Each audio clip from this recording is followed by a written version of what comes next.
Hi guys, how are you today?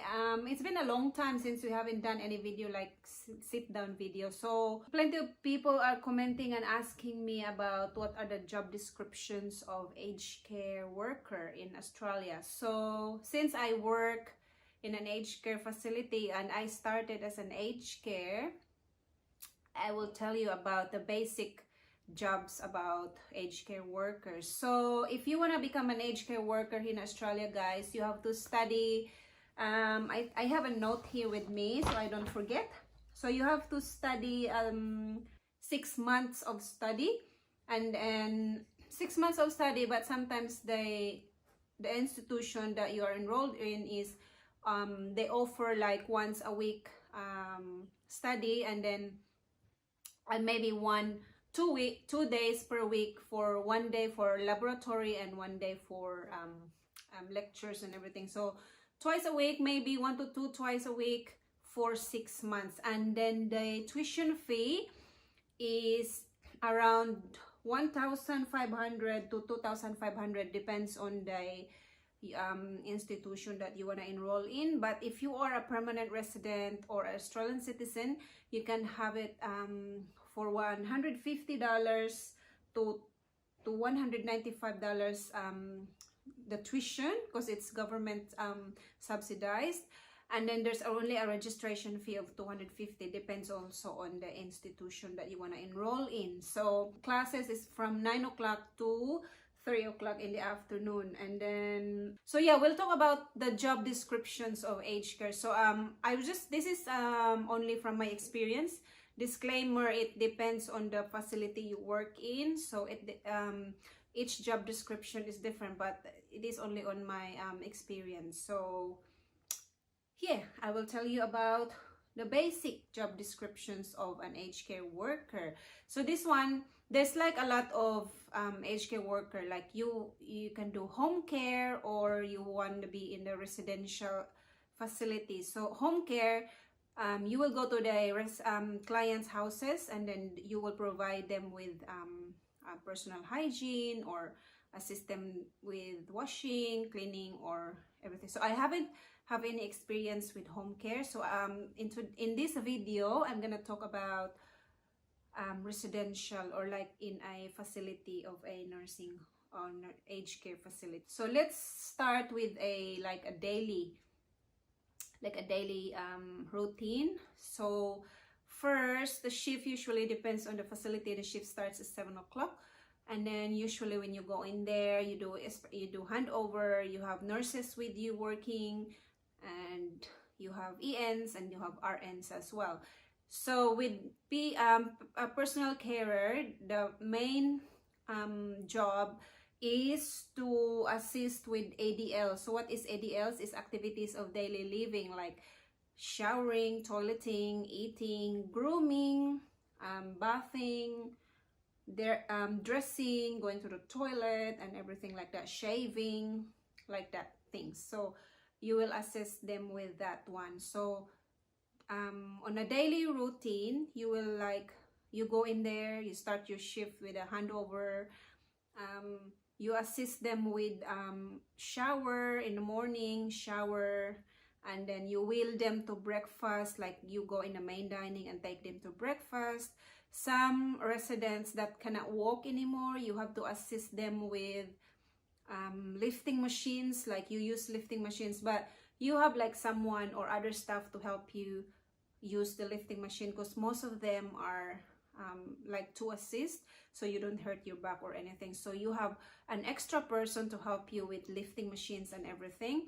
But most of them, some of them are still independent, like they can do their own showers, they can still do their daily tasks. So those residents that needs help, that's where you come in and help them with going to the toilet, brushing their teeth, brushing their hair, helping them dress, like you have to help them with putting the dress on, especially the buttons of their clothes, because they're very small and their hands are very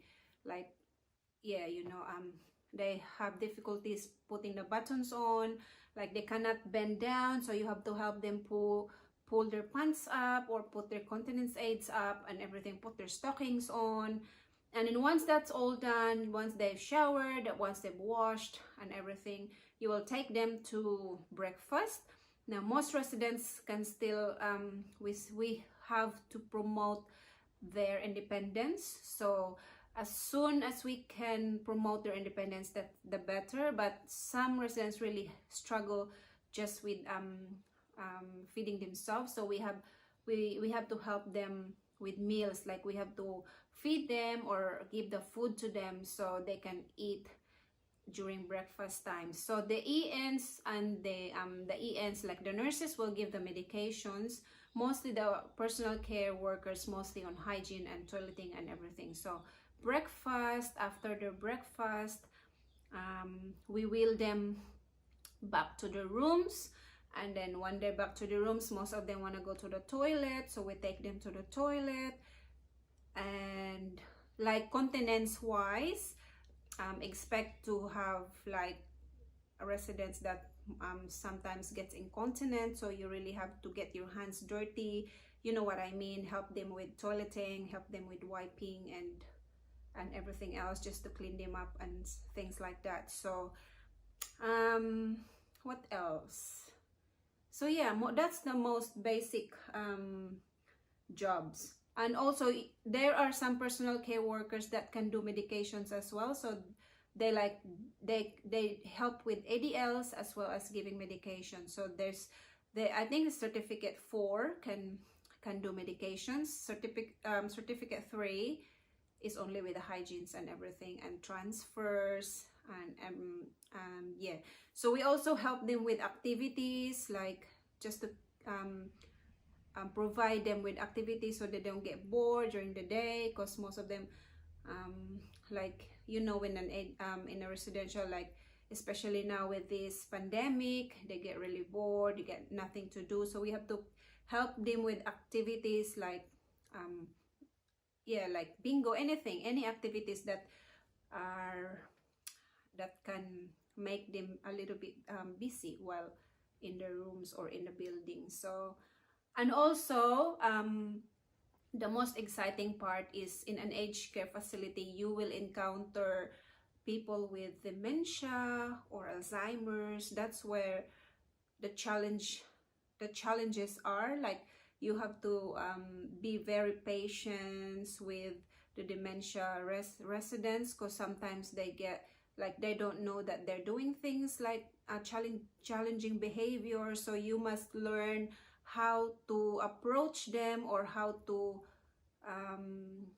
deal with such behaviors in such a way that you will not upset them, or like you have to really like, how do you say that, you really have to be attentive and making sure that you are providing the care and the needs that they want, even if they cannot express it. So you really have to be very how do you say this, attentive to like the signs that if they're in pain, they become agitated, or if they're constipated, that they become like their attitude or their behaviors change is because they have pain or they're constipated, something like that. So you really have to keep an eye on those signs, like yeah.